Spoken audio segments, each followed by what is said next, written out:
Welcome to the Practice Podcast, a show created by lawyers to help lawyers in life and business without all the complicated lawyer language. Let's welcome Bast Amron founders and your hosts, Jeff Bast and Brett Amron. Are we ready? Good afternoon, Brett Amron. Bast. Are we using last names today? Yes. Or Brett M. Amron. Oh, wow. You like that? Jeffrey P. Bast. Are we doing that? Wow. Am I in trouble? I usually, when someone's calling me Jeffrey, I'm either about to have a romantic encounter or I'm in trouble. I mean, I do have those feelings occasionally. Yeah. I'm not going to lie, but not today. Brett, what's the best advice you ever received? Don't eat yellow snow. No, I can't. I can't use that one. Enjoy the journey. I like it. Enjoy the journey. Be in the moment. Be present. Enjoy the journey. Yeah. Yeah. I think it's something that we tend to overlook. You know, we're always forward for it. It's like, what are you doing next? What are you looking forward to next? I'm here now. I'm just trying to enjoy this moment. Oh, no, I always focused on the future, where I was going instead of sort of the road I was taking, right? Yes. I try to do more of the journey today, but it's a very hard. It's very hard not to sort of peek into the future and see where things are going. But enjoying the journey and be present. There's a Buddhist saying that is something to the effect of, we're going to summarize the Buddhist saying. If you always have one eye on the goal, then you only have one eye to see the path with which to get there. So wow. Okay, we're ending that. We're ending today on that. We can't go further. Do you have any advice that you've received you'd like our listener to know about? I don't know if I've received it, but it's like the saying that I dole out advice. You don't receive it. I live by now, which is things work out in the end. And if you're at a moment and they're not working out, just know that it's not the end. So my view is things do work out. Trust the process. It's profound. Let's go. Should we invite our guest to? I think we should. I think so. Our guest today is Danielle Garno. Danielle is a partner at Holland Knight, where she leads the fashion, beauty, and luxury goods team. She's also the co-chair of the entertainment team. She's a transactional and litigation attorney. She largely counsels clients in the fashion, luxury, and entertainment industries on matters specific to branding, including the startup phase and commercial advice, intellectual property, trademark, copyright infringement, social media marketing, licensing, advertising, the list goes on. She represents these brands and fashion clients of all sizes, from startup to multinational global brands, and she helps them navigate through legal issues as well as counseling them on growth and sustaining a successful brand. Welcome, Danielle. Thank you for having me. This is great. Yeah. Well, you forgot to say she's also a mom. Yes. Yeah, please. Four daughters. 4 daughters. Wow. 4 daughters. There is a lot of drama in my house at all times. Yeah, I would imagine. What's the age range? 16, 12, and the twins are 10. Wow. 16, 12, and 10. I love when someone goes for the third and has 4 twins. Yeah. Yeah, that was... surprise. I know. I told my husband, I said, he was good with 2 because he comes from a family of 6 kids, and he's like, I'm good with 2. And I said, well, I'm going to have a third. It's either going to be with you or somebody else, so you might want to get on board. Yeah. And then wisely, he got on board. That's right. And then when you found out what? It was twins. I didn't even, at the third pregnancy, I'm going to the appointments by myself. And, so when I found out it was twins, I couldn't even call him. I just texted him, basically became catatonic. And then, Well, you sent it. Are you serious? Did you send him a text that says we're having twins or something? What? No, I said I'm very pregnant. I'm very pregnant. Okay. Did he pick up on the cue? Yeah, he did. He's like, how many? I was like, how many? Just 2? That's exciting. How many? That's awesome. And I'm sure he thanks you all the time. Oh, yeah. For those twins. So a Wonder Woman of sorts, right? I mean, achieved what she's achieved in her career with 4 wonderful daughters and a husband at home too. I mean, amazing. Yeah. How do you do it? What's your secret? A lot of help. Mm-hmm. Yeah, no, it does. They say it takes a village. It truly does take a village, And then my nanny of 10 years decided. Well, she didn't decide. She's this is not a career move for her, and she wanted a life. And after 10 years, she's moving to Tampa to be with my family, and she just gotten married, and that was probably the most devastating thing that could ever. Yeah. And I just hired somebody. Yeah, no, it was a family member. I mean, it was just she made my life so much easier, and she's fantastic, and I love her dearly. Right. So been navigating that. So, but yeah, a lot of help. Yeah. No, it's a testament to you that you're able to forge both careers at the same time. I'm barely hanging on. The career as a mom and the career as an attorney. All right. Well, soon you're going to, I guess you have a new driver in the family, right? So having that extra. No, the layers. We've been through it. Video for that. The face. I know the look. Danielle's face. Yeah. We've been through it, and we completely understand. It's a whole other level of stress. Yeah.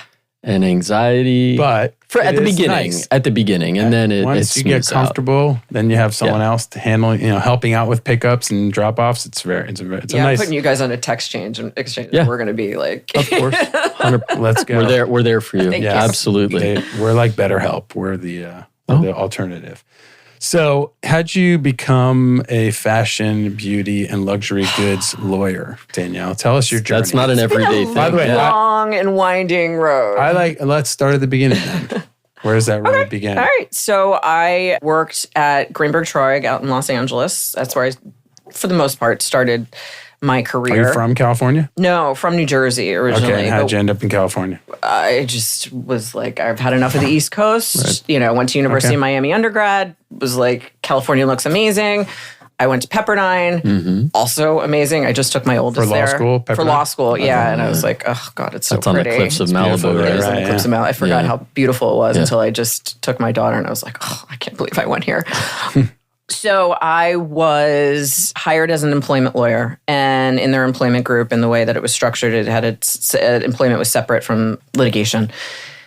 And I didn't really love it, didn't love the group, wasn't really where I wanted to be. And so during an associate happy hour where we had a wine tasting, I had just enough alcohol to gain the courage to go to the managing partner, who probably had just enough alcohol to say... To hear you. Yeah, exactly. When I was like, hey, would it be okay if I just move over to, commercial litigation? And he was like, yeah, sure, why not? And so, next day I was like making sure that this was not just a drunken episode, and then move me over. And that's when I really started doing a lot of anti-counterfeiting work for large multinational brands, like all the Richemont brands like Cartier, Panerai, IWC. We did some Diane von Furstenberg's anti-counterfeiting work, or True Religion jeans back in the day. And that was super cool, right? So we're going on raids with law enforcement and going into warehouses and people's homes and taking counterfeit goods. And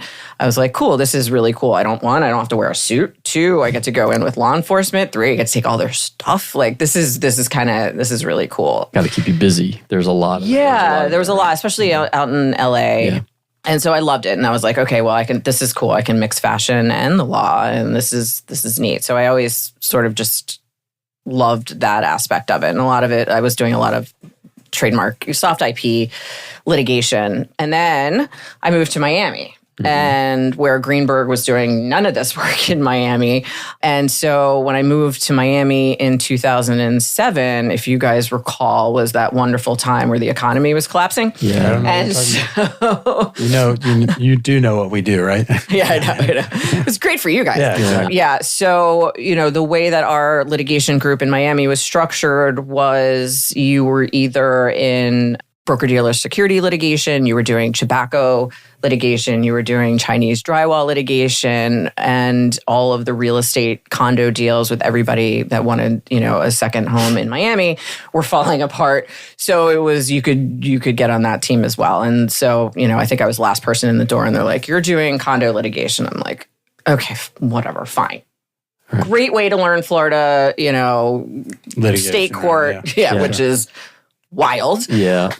So I did that for a couple years, and I hated it. And I walked into the door of the partner's office, threw it open, and said, I quit.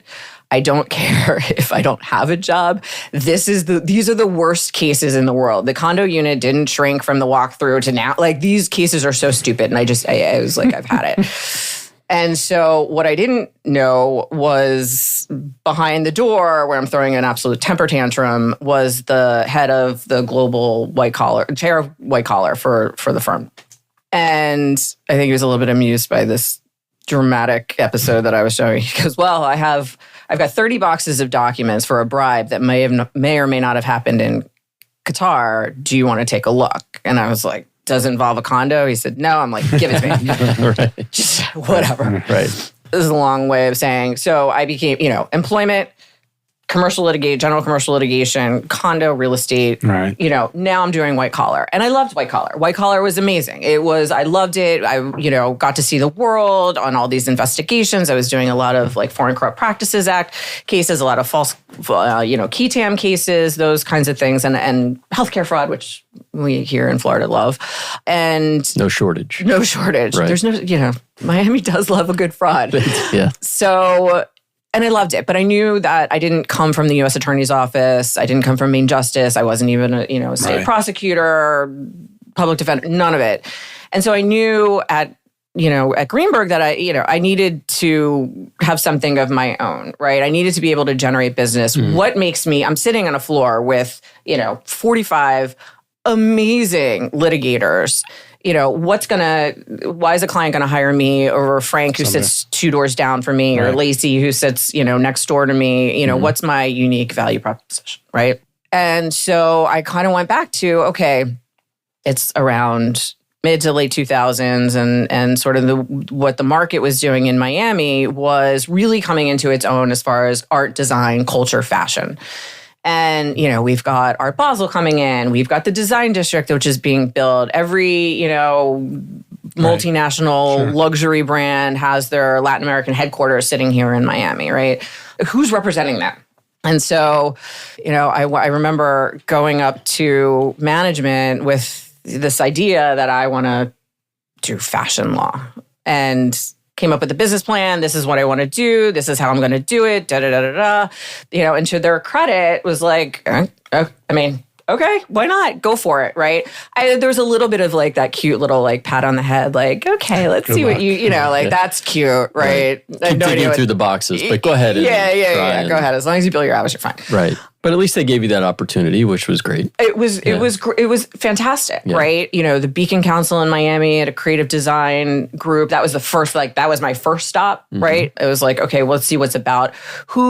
Where are the clients here? And I started doing a ton of research as far as who was in the market, who's here, who's representing them, going to the industry groups, finding out where these people, hang out. I didn't want to be in a group of, lawyers. I wanted to find where those clients were. And I remember I went to a Beacon Council meeting. There was a bathing suit designer, and she was pretty well known locally. And I knew who she was, and I think she knew. I don't know. But anyway, we meet, and she's, to shorten the story, she's like, I need a lawyer. And in my head, I'm like, I need a client.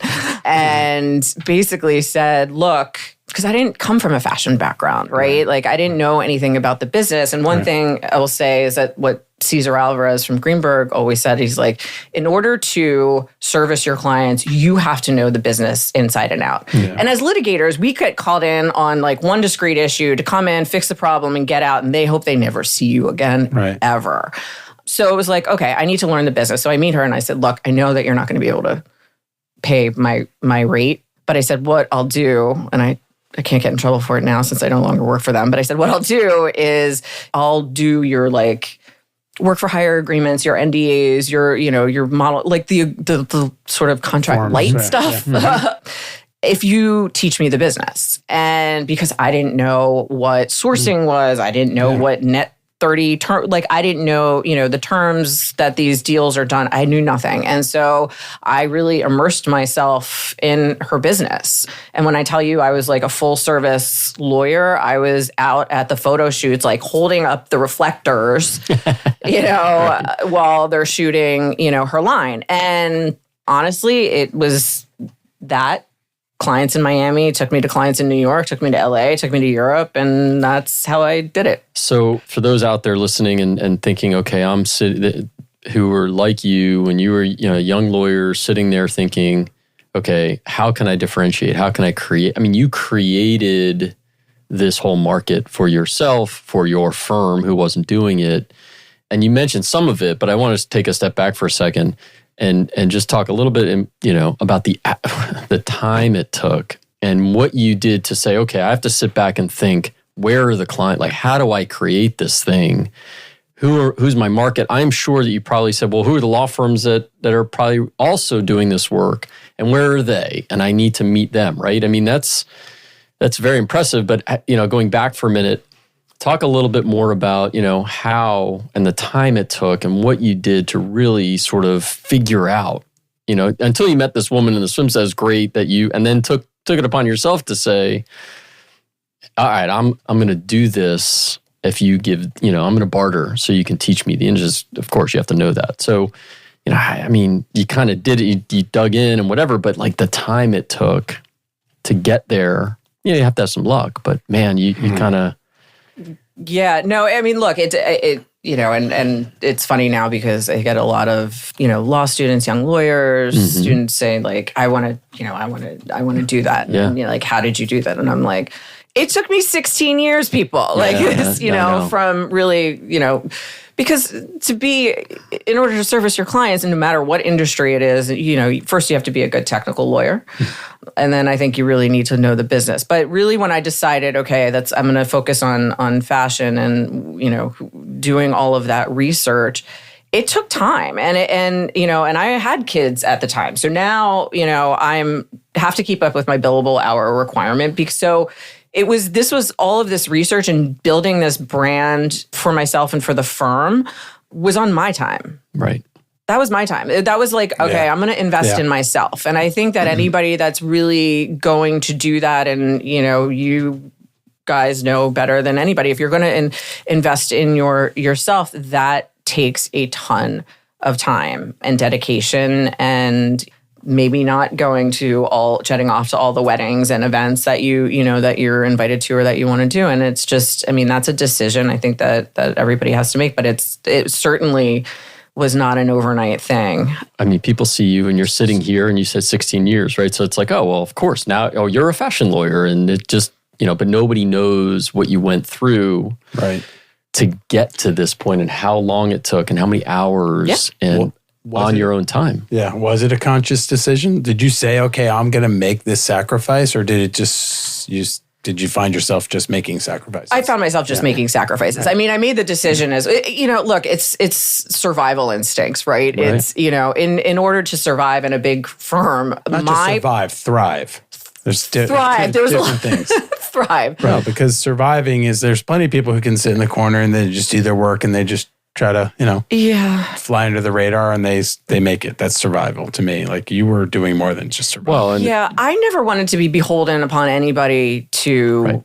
You wanted for my own independence. Exactly. Right. I didn't want to be fed, because what if that person gets hit by a bus, or what, God forbid, or they pick up and leave.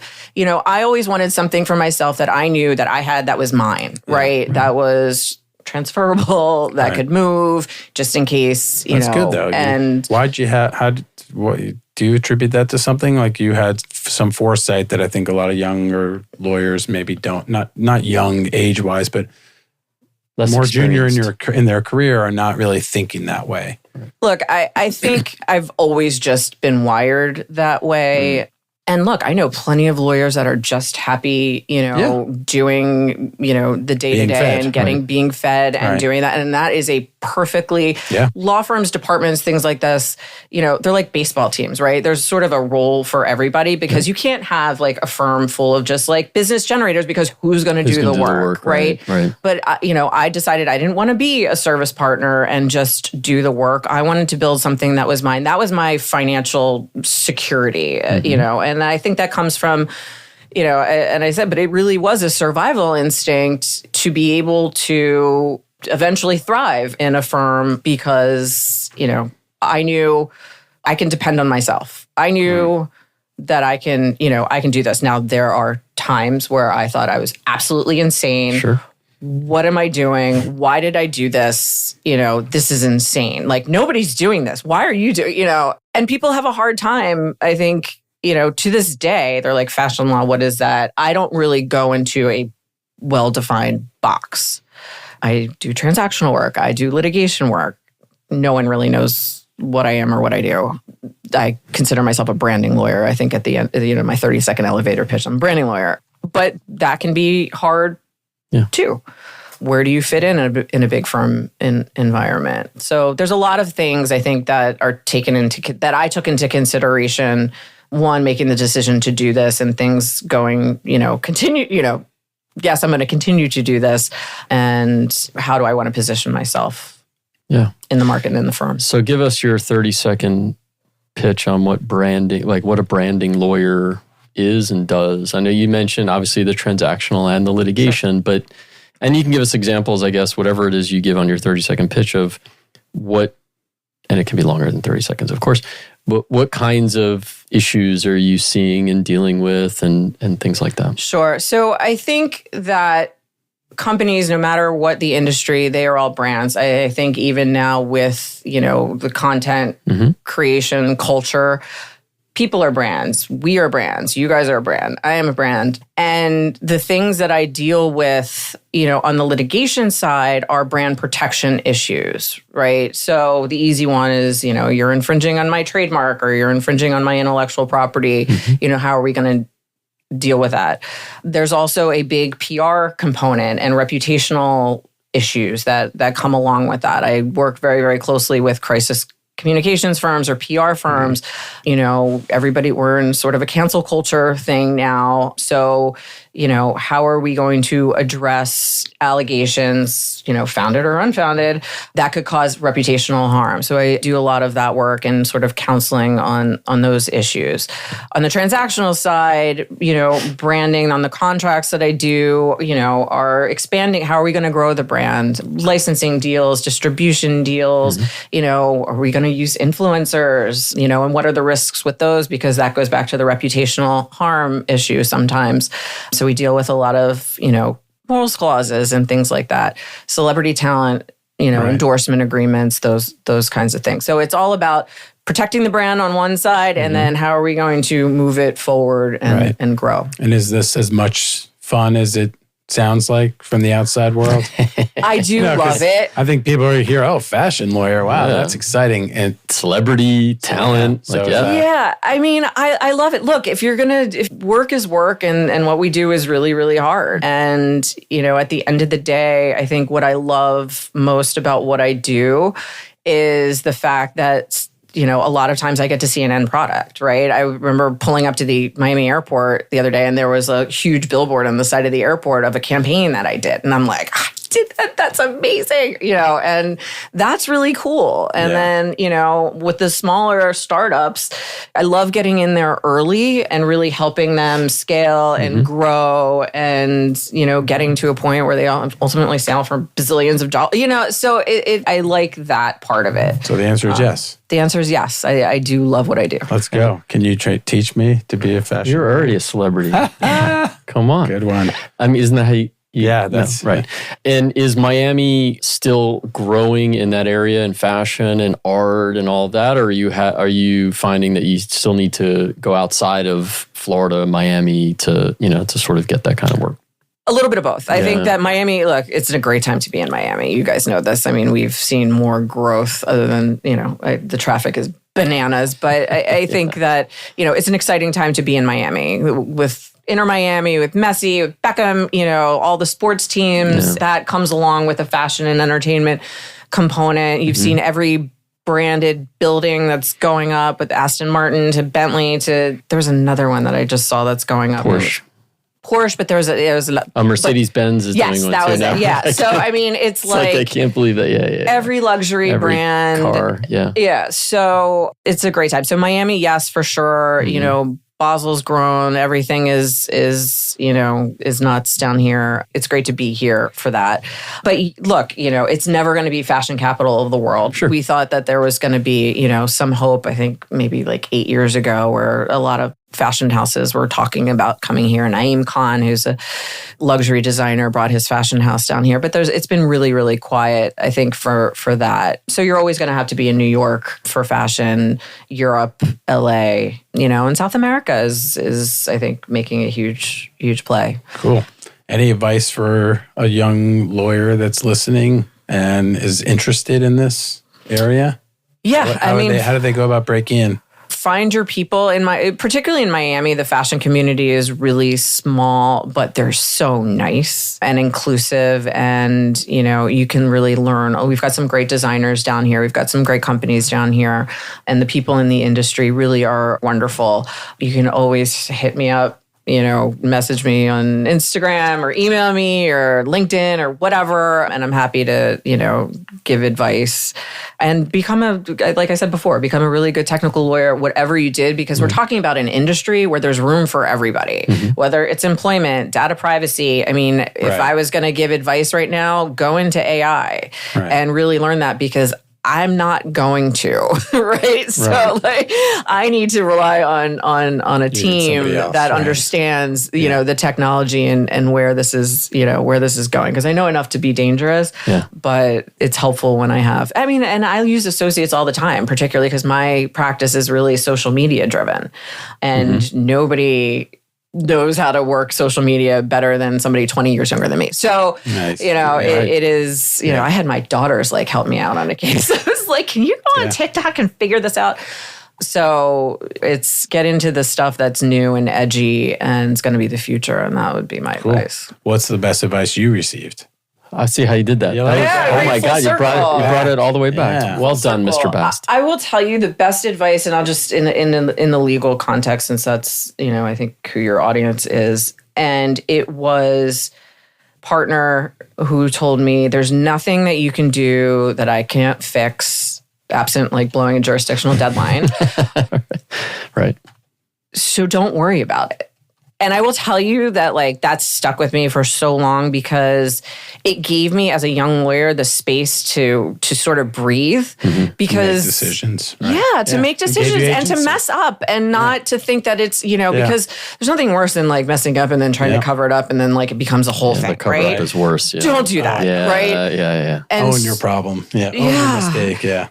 And, it was it allowed me to sort of think outside the box and not be afraid to come up with, things that might not be so conventional and it really gave me space to grow as a lawyer. And I really try to instill that on the, the younger generation that I'm going with. I got you, just do it and we can fix it and nothing's fatal and we'll do this together.